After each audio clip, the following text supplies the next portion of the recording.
Investment bankers बहुत सारा पैसा कमाते हैं। कॉलेज से ही निकलते ही ये 1.5 से 2.5 लाख डॉलर हर साल कमाने लग जाते हैं और 40 साल की उम्र तक तो आराम से करोड़ों डॉलर्स कमा चुके होते हैं। इसी वजह से इन्वेस्टमेंट बैंकिंग सबसे ज़्यादा कमाल के कैरियर्स में से एक है दुनिया में, और बिल्कुल सीधी भी है अगर आपको अमीर बनना है तो। और एक ही ऐसी जॉब है जो इसे पीछे छोड़ सकती है, वो है हेज फंड मैनेजर की। इनफैक्ट ज़्यादातर सक्सेसफुल इन्वेस्टर बैंकर जो पूरी दुनिया में है वो ना कि सिर्फ डेका या सेंटी मिलियनर्स है बल्कि एक्चुअली बिलियनर्स हैं। George Paulo lemon for example investment banking में अर्ली 1970s में आए थे और आज उनकी वर्थ 20 बिलियन डॉलर्स की है। इसी तरह से जोसेफ सैफरा भी इन्वेस्टमेंट बैंकिंग में 1950s में आए थे और आज उनकी वर्थ 22 बिलियन डॉलर की थी जब उनकी मौत हुई। मगर लाइकली सबसे ज़्यादा फेमस या मेरे हिसाब से इनफेमस एग्जाम्पल है इन्वेस्टमेंट बैंकिंग का, वो है रॉथस्चाइल्ड फैमिली। और रॉथस्चाइल्ड फैमिली इन्वेस्टमेंट बैंकिंग और बाकी फाइनेंशियल सर्विसेज में 200 से ज़्यादा सालों से काम कर रहे हैं, और कुछ रिपोर्ट्स की माने तो पूरी फैमिली की वेल्थ 500 बिलियन डॉलर से ज़्यादा की है आज। तो क्लियरली इन्वेस्टमेंट बैंकर्स जो है काफ़ी कमाल का काम कर रहे हैं। मगर एग्जैक्टली वो लोग क्या चीज़ करते हैं और इतना पैसा कैसे कमा लेते हैं वो। शुरुआत करें तो सबसे बड़ा रोल होता है इन्वेस्टमेंट बैंकर्स का कि फाइनेंसिंग को अरेंज किया जाए कंपनीज के लिए। इसमें इंक्लूडेड होते हैं सारे ही लोग, चाहे मनी बर्निंग स्टार्टअप्स हो, ऊबर और वीवर्क की तरह, या फिर कैश रिच कंपनीज जैसे एप्पल और माइक्रोसॉफ्ट। इनफैक्ट जो बड़ी कैश रिच कंपनीज होती है ना, वो ज़्यादा फायदेमंद क्लाइंट्स होते हैं इनके लिए। मगर एक मिनट, अगर उनके पास इतना सारा कैश है ही तो क्यों फाइनेंसिंग की ज़रूरत है उन्हें? मैंने एक पूरी वीडियो बनाई किस तरह से बिलियनर्स और कॉर्पोरेशंस अपने एडवांटेज के लिए कर्जा लेते हैं, अगर आप इंटरेस्टेड हो तो। मगर वैसे बात करें तो कर्जा इसलिए लेते हैं ताकि वो इन्फ्लेशन से बेनिफिट कर सके, टैक्सेस को कम कर सके और डिफरेंस को इन्वेस्ट कर सके। फॉर एग्जाम्पल एप्पल के पास अभी 103 बिलियन डॉलर्स का लॉन्ग टर्म कर्जा है। सिमिलरली AT&T के पास भी 180 बिलियन डॉलर्स का लॉन्ग टर्म कर्जा है। मगर आखिर सारा पैसा ये आता कहाँ से है? ये इन्वेस्टमेंट बैंकर्स खुद से नहीं देते, मगर इन्वेस्टमेंट बैंकर्स जो है वो मदद करते हैं इन कंपनीज की ज़्यादा कर्जा लेने के लिए। वो यूजली लेवरेज करते हैं दो स्ट्रेटजीज़ की, जो भी कंपनी की सिचुएशन है उस पर डिपेंड करता है। सबसे पहली आती है बॉन्ड फाइनेंसिंग। अगर आपको बॉन्ड के बारे में नहीं पता तो बेसिकली एक प्रॉमिस है कि आप एक अमाउंट ऑफ पैसा एक सर्टेन टाइम में इंटरेस्ट के साथ पे बैक कर दोगे। अब एप्पल के बॉन्ड का एग्जांपल ले लेते हैं। ये 2027 में मैच्योर करेगा और इसी बीच एप्पल प्रॉमिस कर रहा है कि 3% का कूपन रेट या फिर 3% की इंटरेस्ट रेट देगा आपको। बाकी फैक्टर्स होते हैं जो कि बॉन्ड को अट्रैक्टिव बनाते हैं इन्वेस्टर्स के लिए, वो होते हैं उनकी स्टेबिलिटी और रिलायबिलिटी।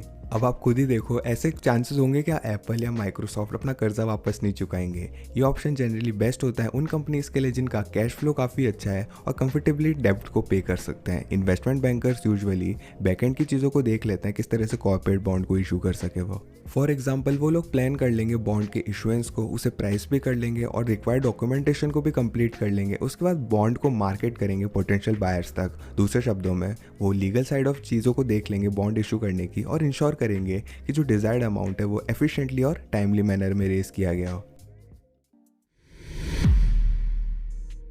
बॉन्ड्स को इशू करना तो सिर्फ एक तरीका है पैसे कमाने का। एक और पॉपुलर तरीका है जो कि इन्वेस्टमेंट बैंकर्स यूज़ करते हैं, वो है इक्विटी बेस्ड फाइनेंसिंग। ये स्ट्रेटेजी यूजुअली ज़्यादातर कॉमन है स्टार्टअप्स में, जिसमें काफ़ी कम या बिल्कुल भी कैश फ्लो नहीं होता, क्योंकि वो अफोर्ड नहीं कर सकते कर्जे को पे करना रेगुलर बेसिस पे। तो वो चूज़ करते हैं कि अपने कंपनी को डाइल्यूट करें और नया स्टॉक पब्लिक को ऑफर करें। और सबसे बड़ी कंपनी जो कि शेयर ऑफरिंग्स में डिपेंडेंट थी रिसेंट हिस्ट्री में, वो है टेस्ला। और क्योंकि वो प्रॉफिटेबल भी नहीं थे 2020 तक, वो फोर्स थे कि कॉन्स्टेंटली नए शेयर्स ऑफर करे पैसे रेस करने के लिए। एलॉन मस्क कई बार इन्वेस्टमेंट बैंकर की फीस खुद से ही पे कर देते थे, जो कि सालों तक उन्हें बिलियंस ऑफ डॉलर्स कॉस्ट करती रही। इसमें इंक्लूडेड है 213 मिलियन डॉलर्स गोल्डमैन सैच के लिए, 209 मिलियन डॉलर्स मॉर्गन स्टैनली के लिए और 85 million dollars bank of America के लिए।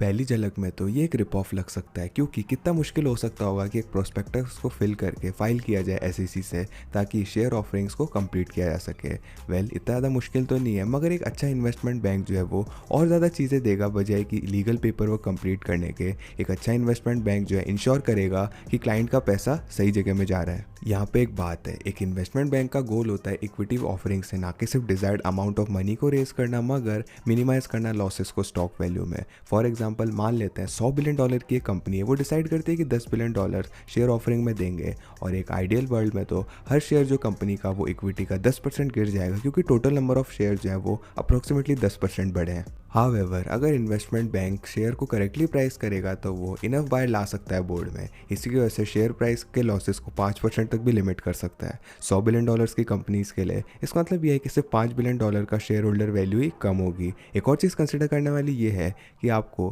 कोई भी पैसा टेबल पे नहीं छोड़ना। अगर आप $10 बिलियन ले सकते हो और सस्टेन कर दो सिर्फ 5% का लॉस शेयर वैल्यू में, तो ये साइन हो सकता है कि आप और भी ज़्यादा पैसा उठा सकते थे।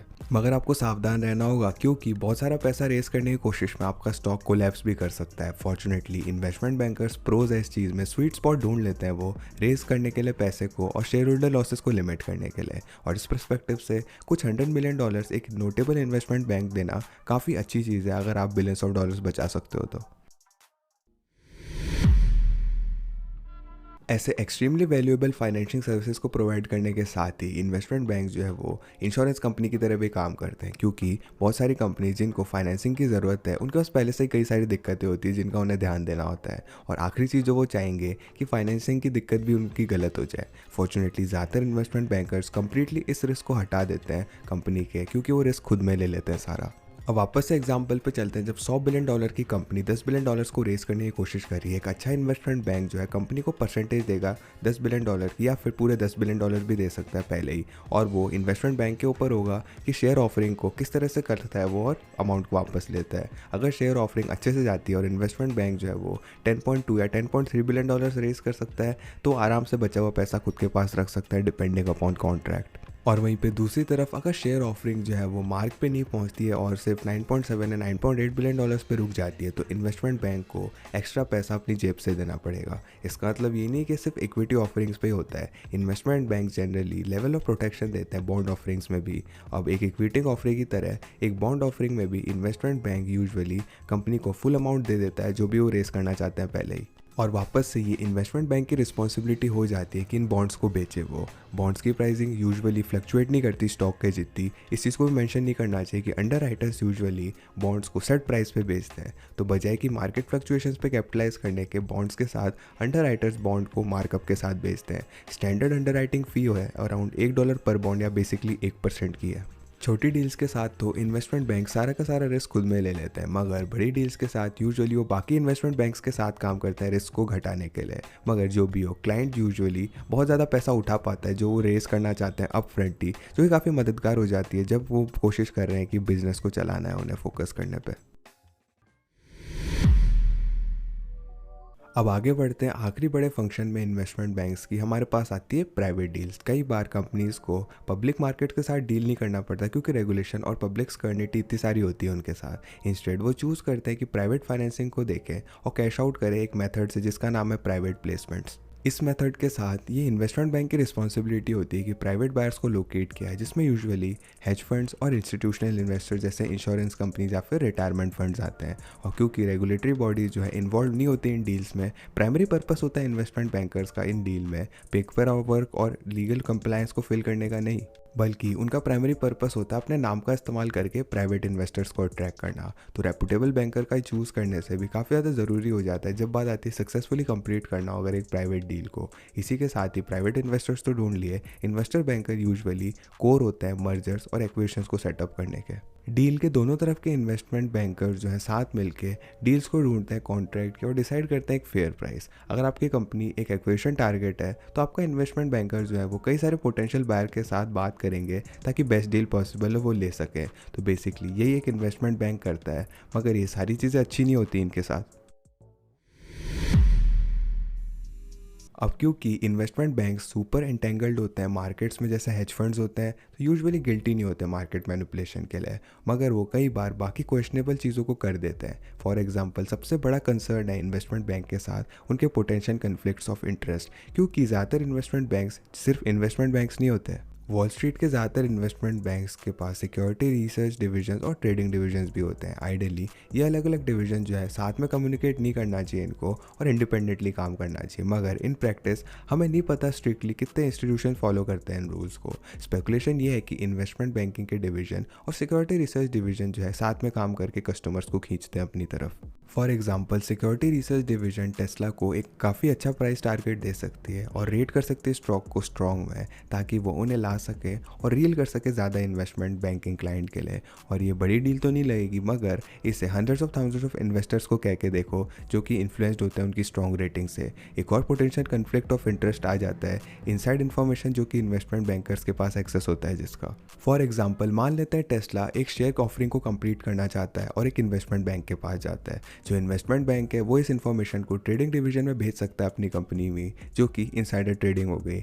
और कन्फ्लिक्ट ऑफ इंटरेस्ट के अलावा employees specially low level analyst जो कि इन्वेस्टमेंट बैंक में काम करते हैं वो बहुत ज़्यादा काम करते हैं। For example average first year analyst जो है वो अराउंड 100 घंटे हर हफ्ते काम करता है। तो जिन $1.5 से $2.5 लाख की सैलरी की हमने बात करी ना वीडियो की शुरुआत में, तो वो एक्चुअली 70 से 80 हज़ार डॉलर की सैलरी है। वो बेसिकली बहुत ज़्यादा समय काम करते हैं ओवर टाइम में, और जो घंटे हैं वो बढ़ते रहते हैं एक्सपीरियंस के साथ। मगर हाईएस्ट लेवल्स में भी जो लोग हैं जनरली 60 से 80 घंटे काम करते हैं हर हफ्ते। और जब वो बड़ी डील्स को क्लोज कर रहे होते हैं तो अनकॉमन नहीं होता वीपीज़ और डायरेक्टर्स के लिए भी कि 100 घंटे से ज़्यादा हर हफ्ते काम करें। और अगर ये कोई फास्ट फूड रेस्टोरेंट या फिर रिटेल बिजनेस होता तो मीडिया जो है वो पूरी न्यूज़ बना देती है इसकी, मगर क्योंकि इनको बहुत ज़्यादा सैलरी मिल रही है कोई भी इनकी बात नहीं करता।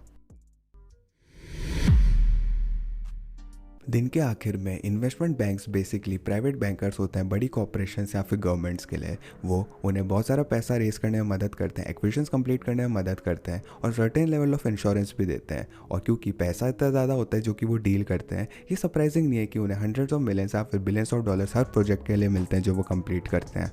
मगर इस जॉब में काम करना आसान नहीं है। यहाँ पे एक्स्ट्रॉर्डिनरी अमाउंट ऑफ स्ट्रेस और काम की ज़रूरत होती है इतने बिलियंस ऑफ डॉलर्स उठाने में और क्लाइंट्स को खुश रखने में। तो इन्वेस्टमेंट बैंकिंग के लिए साइन अप करना डेफिनेटली काम करने के लिए जीने के बराबर ही होगा। अगर आप ये सेक्रीफाइस दे सकते हो तो इसमें कोई भी डाउट नहीं कि फास्टेस्ट तरीका है, आप बहुत ज़्यादा अमीर हो जाओगे इससे। क्या आप लोग कंसिडर करोगे एक इन्वेस्टमेंट बैंकर बनने की? कमेंट करके ज़रूर बताना। साथ साथ वीडियो को लाइक कीजिएगा अगर आप विश करते हो कि आपकी भी सैलरी एक इन्वेस्टमेंट बैंकर जितनी होती। और ऑफ कोर्स हमारे इंटरनेशनल चैनल्स को चेकआउट कीजिएगा हमारी वीडियो बाकी लैंग्वेजेस में देखने के लिए, और चैनल को सब्सक्राइब कीजिएगा बाकी क्वेश्चंस लॉजिकली आंसर्ड देखने के लिए। मैं था चिरंजीव, मैं मिलता हूँ आपसे अगली वीडियो में।